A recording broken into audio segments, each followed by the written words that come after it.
Hi friends, welcome to bank Nifty boss YouTube ఛానల్కి. Friends, ఈ వీడియోలో అమరావతి నగర నిర్మాణం, ఇప్పుడు అమరావతి ఎక్కడ ఏ స్టేట్ అని అడగండి.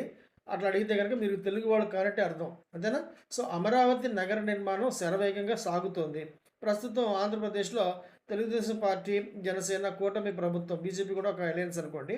సో ఈ మూడు పార్టీలు కలిపిన కూటమి ప్రభుత్వం అయితే అధికారంలో ఉంది. వీళ్ళ లక్ష్యం క్లియర్ కట్గా ప్రజలకు చెప్పారు, అధికారంలోకి వచ్చారు. వేరే పక్షాలు వ్యతిరేకిస్తాయి. సో రాజకీయాలతో మనకు సంబంధం లేదనుకోండి. ప్రస్తుతం మన ఈ వీడియో యొక్క ముఖ్య ఉద్దేశం ఏంటంటే, ఈ అమరావతి నగర నిర్మాణంలో ఒక చిన్న ఐరన్ సరఫరా బాధ్యత ఒక చిన్న కంపెనీకి అయితే దక్కిందనమాట. చాలా చాలా చిన్న కంపెనీ, స్టీల్ కంపెనీ, కానీ అంత పెద్ద రేట్ అయితే లేదు. ఎట్ ప్రజెంట్ ఇప్పుడు దరిదాపుగా ఒక రూ. 16 ఆ ప్రాంతంలో ఉంది. 16-20 మధ్య ఉంటుంది. ప్రస్తుతం ఉన్న ఈ రూ. 20 టార్గెట్ ఏదైతే మనకు ఒక 10 ఏళ్ళ తర్వాత చెప్పలేం కదా. 10 రూపాయలు 10 రూపాయలుగా ఉండదు కదా. ఇంత మంచి అద్భుతమైన అవకాశం వచ్చింది. ఎందుకంటే ఈ స్టీల్ ఐరన్ సప్లై అనేది అమరావతి నగర నిర్మాణంతో పాటే పెరుగుతూ ఉంటుంది. సో ఎమ్మటే ఇమీడియట్గా అమరావతి నగర నిర్మాణం వచ్చే ఎలక్షన్స్కి అయిపోతుందంటే అయిపోదు కదా.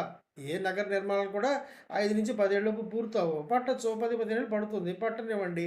హైదరాబాద్ ఈ రూపురేఖలు రావడానికి నేను 1988లో ఫస్ట్ టైం హైదరాబాద్ చూశాను. ఎల్బీ నగర్ చూసినప్పటికూను ఇప్పటి ఎల్బీ నగర్కి అసలు పోలిక ఉంటుందా?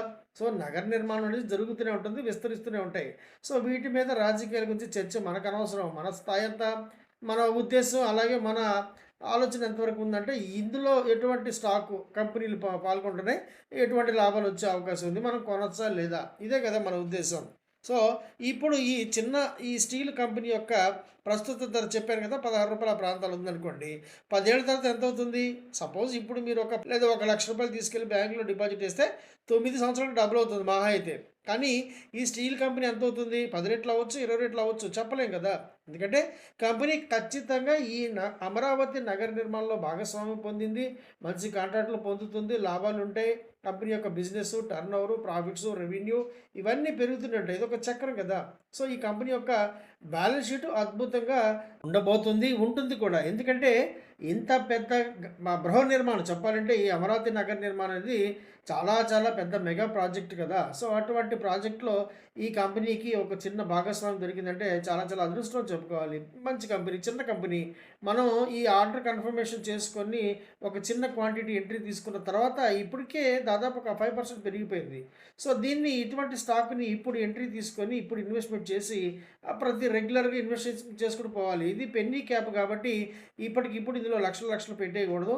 ప్రొపోర్షనేట్గా చెప్పాలంటే ఈఎంఐ బేసిస్లో మనం దీంట్లో ఇన్వెస్ట్మెంట్ చేసుకుంటూ పోవచ్చు అనమాట. ఎందుకంటే ఎంతైనా పెన్నీ క్యాప్ కదా. సో మనకి కన్ఫర్మేషన్ వచ్చే వరకు దీంట్లో పెద్ద ఇన్వెస్ట్మెంట్స్ చేయడం చాలా చాలా రిస్క్ అనమాట. సో ఈ కంపెనీ తాలూకు యొక్క డీటెయిల్స్ పెద్దగా చెప్పట్లేదు. ఎందుకంటే చిన్న కంపెనీ, ఎంత చెప్పినా కూడా అవన్నీ కూడా చాలా వరకు కూడా ఇప్పటికిప్పుడు చూస్తే నెగిటివ్గానే ఉంటాయి. కాకపోతే ప్రమోటర్ హోల్డింగ్ బాగానే ఉంది. అలాగే కంపెనీ ఆంధ్రప్రదేశ్ రాష్ట్ర ప్రభుత్వం నుంచి లేదా ఇతరత్ర డిపార్ట్మెంట్ నుంచి చక్కటి ఆర్డర్స్ అయితే పొందింది, కాంట్రాక్ట్స్ పొందింది. కాబట్టి బ్యాంక్ గ్యారెంటీకి ప్రాబ్లం ఉండదు. కాబట్టి ఈ కంపెనీ యొక్క బిజినెస్కి, ఈ కంపెనీ యొక్క రాబోయే కాలంలో ఇవ్వబోయే రెవెన్యూ గురించి, ఈ కంపెనీ యొక్క షేర్ ప్రైస్ గురించి మనకి ఎటువంటి దిగులైతే అక్కర్లేదు.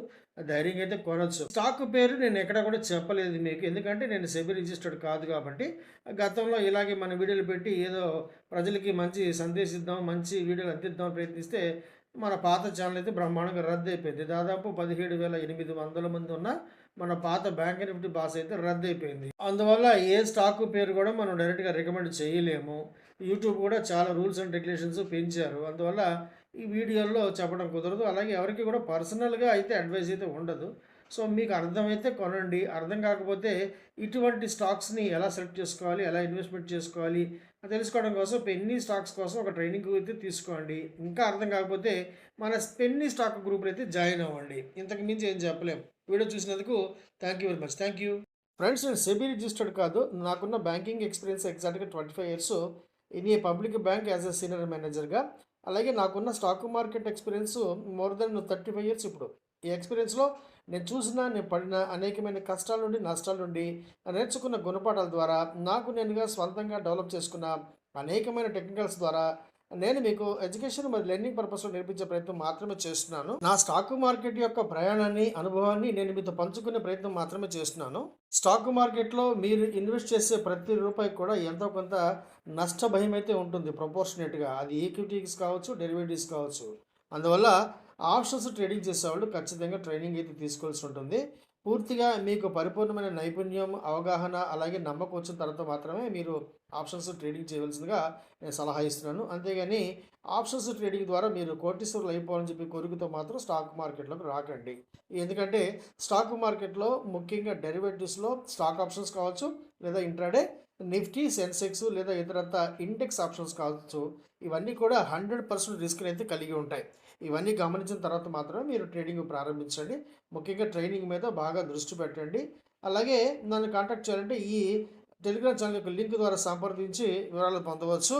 వీడియో నచ్చితే కనుక తప్పకుండా లైక్ చేయండి, షేర్ చేయండి. అలాగే మర్చిపోకుండా సబ్స్క్రైబ్ చేసుకొని నోటిఫికేషన్ ఆన్‌లో పెట్టుకోండి. ఫ్రెండ్స్ వీడియో చూసినందుకు thank you very much. Thank you.